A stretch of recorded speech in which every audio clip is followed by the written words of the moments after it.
आता सत्ताधाऱ्यांवर आरोप करत असतानाच एक मोठी बातमी आता हाती येते। बातमी आहे आरोग्य खात्यातला इन्व्हेस्टिगेशनची।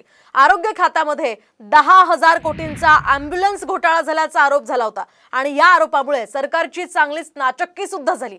त्यातच आता हिल लाईफ केअर या कंपनीला टेंडर न काढताच हजारो कोटींचं कंत्राट दिल्याचं समोर आलंय।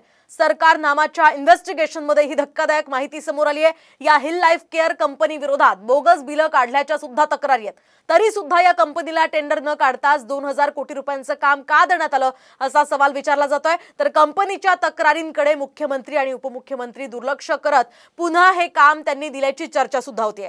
तानाजी सावंतांनी बनवाबनवी करत हे काम दिल्याचंही बोललं जातंय।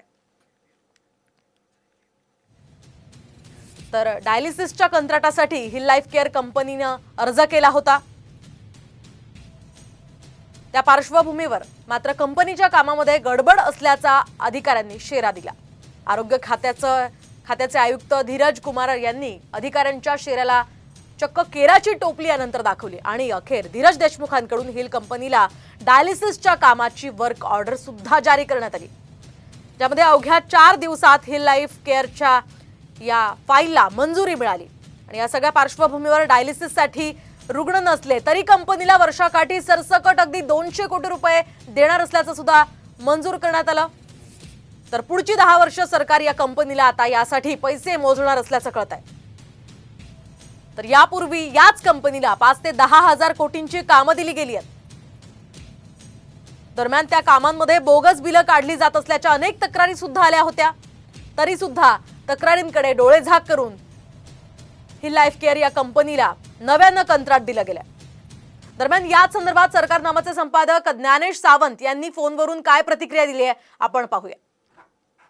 तानाजी सावंतांवरच केवळ ठपका असेल असं नाही। या प्रकरणामध्ये मुख्यमंत्री एकनाथ शिंदे, उपमुख्यमंत्री देवेंद्र फडणवीस, उपमुख्यमंत्री अजित पवार हेही तितकेच जबाबदार असतील।